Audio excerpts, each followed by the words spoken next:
আমরা ওই রিপোর্ট প্রত্যাখ্যান করিনি, আমরা ওই কমিটিকে প্রত্যাখ্যান করেছি। নারী বিষয়ক সংস্কার কমিটি নামে একটা কমিটি প্রধান উপদেষ্টা বরাবরে তাদের সুপারিশমালা সাবমিট করেছে। আমরা বিস্মিত হয়েছি।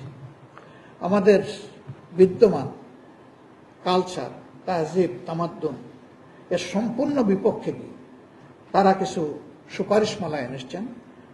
এগুলা বিবেচনা করার তো প্রশ্নই ওঠে না।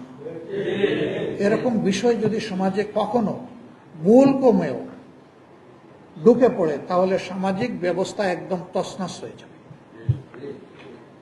আমাদের একটা পারিবারিক সুন্দর ব্যবস্থা আছে, সেই ব্যবস্থায় চরম আঘাত আসবে।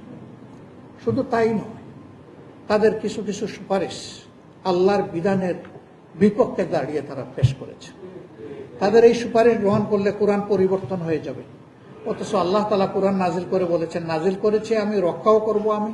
এখানে একটা হরফ নোক্তাও কেউ পরিবর্তন করার দুঃসাহস যেন না দেখায়। আমরা সংখ্যালঘু সংখ্যাগুরু এই তথ্যে বিশ্বাসী না।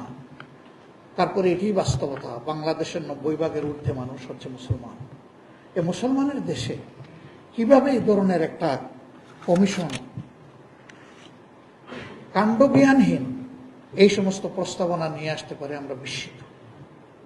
আমরা বলছি না তাদের সুপারিশমালায় সবকিছুই খারাপ, ভালো যদি থাকে সেটা তো আছে, কিন্তু কোরআনের বিপক্ষে দাঁড়িয়ে কোনো সুপারিশ দিবেন আর বাংলাদেশের মানুষ মেনে নেবে তা কখনো।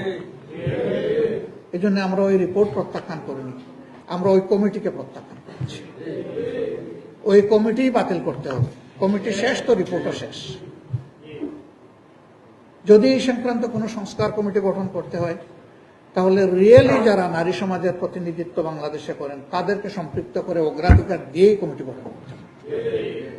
এর বাইরে কোনো কমিটি গঠন করলে এটা কোনো কাজের কাজ হবে না এবং এটা ফাংশন করবে না। সরকারকে এই মেসেজ ইতিমধ্যেই দেওয়া হয়েছে, আশা করি তারা বুঝতে পেরেছেন এবং তারা সেই ব্যাপারে পদক্ষেপ নেবেন, এটা আমরা আশা করতে চাই।